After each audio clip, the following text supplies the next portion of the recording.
നമസ്തേ പ്രിയമുള്ള പ്രേക്ഷകരെ, നാം ഇവിടെ ചർച്ച ചെയ്യുന്നത് ദിഗ്രഹ യോഗമാണ്. 2 ഗ്രഹങ്ങൾ ഉണ്ടാക്കുന്ന യോഗങ്ങൾ. അടുത്തതായി നാം ചർച്ച ചെയ്യുന്നത് ബുധനും വ്യാഴവും തമ്മിലുള്ള ജ്യോതിഷ ദിഗ്രഹ യോഗം എപ്രകാരം, അതിൻ്റെ ഫലം എന്താണ്, അത് ഏത് രീതിയിൽ ശുഭാശുഭ ഫലങ്ങളെ പ്രദാനം ചെയ്യും എന്ന വിഷയമാണ്. ഇവിടെ മനസ്സിലാക്കണം, വ്യാഴത്തിൻ്റെ ശത്രുവാണ് ബുധൻ, ബുധന് സമനാണ് വ്യാഴം. ഈ ദിഗ്രഹയോഗം പക്ഷേ നല്ല ഫലത്തെയാണ് പറഞ്ഞിരിക്കുന്നത്.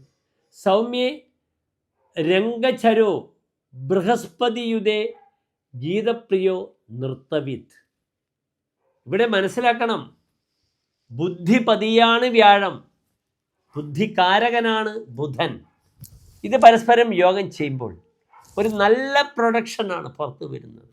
സൗമ്യേ ബുധനോടുകൂടെ ബൃഹസ്പതിയുത വ്യാഴം നിൽക്കുമ്പോൾ രംഗചരഹ സഹ രംഗേ ചരതി ഇത് രംഗചരഹ, അയാൾ സ്റ്റേജിൽ കർമ്മമണ്ഡലത്തിൽ ശോഭിക്കുന്നു.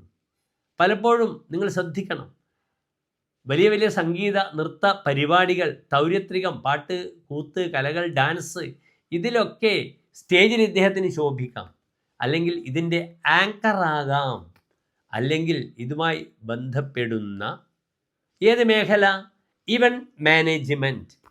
ജ്യോതിഷം ഒരു വാസ്റ്റ് സബ്ജക്റ്റാണ്. നിങ്ങൾക്ക് എങ്ങനെയും ഇതിനെ ഇൻ്റർപ്രറ്റ് ചെയ്യാം. അയാൾ സ്റ്റേജിൽ ശോഭിക്കുന്നു, ഒരുപക്ഷെ ഗായകനാകാം, അല്ലെങ്കിൽ മികച്ചൊരു ആങ്കറാകാം, അല്ലെങ്കിൽ മികച്ചൊരു സ്പോൺസറായി അദ്ദേഹത്തിന് അതിൽ നിന്ന് വരുമാനം ഉണ്ടാക്കാം, അല്ലെങ്കിൽ അദ്ദേഹം എന്ത് ചെയ്യും, he's A part of N event management. ആ രീതിയിൽ അദ്ദേഹത്തിന് ശോഭിക്കാം. ഗീതപ്രിയോ നൃത്തവിത്താണ്.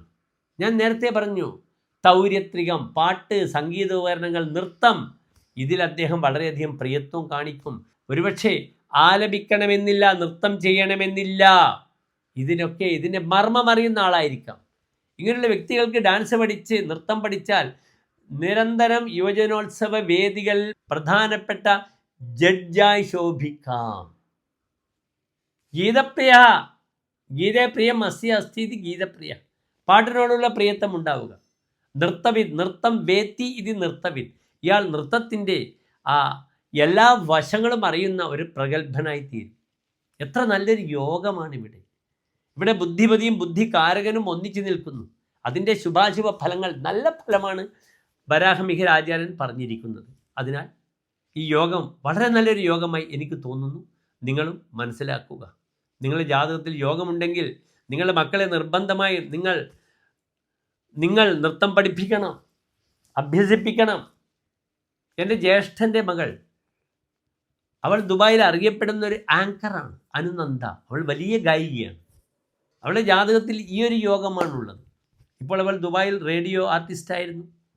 അത് കഴിഞ്ഞ് ഇപ്പോഴാ കുട്ടി അറിയപ്പെടുന്ന ആങ്കറാണ് ദുബായിൽ. 3 വർഷം ആ കുട്ടി കാലിക്കറ്റ് യൂണിവേഴ്സിറ്റി ഇൻ്റർസോൺ ചാമ്പ്യനായിരുന്നു. അവൾ വലിയ കാഥികയാണ്. ഒപ്പര, തിരുവാതിര, എല്ലാ പാട്ടും പാടും, Kavitha. She is the best anchor.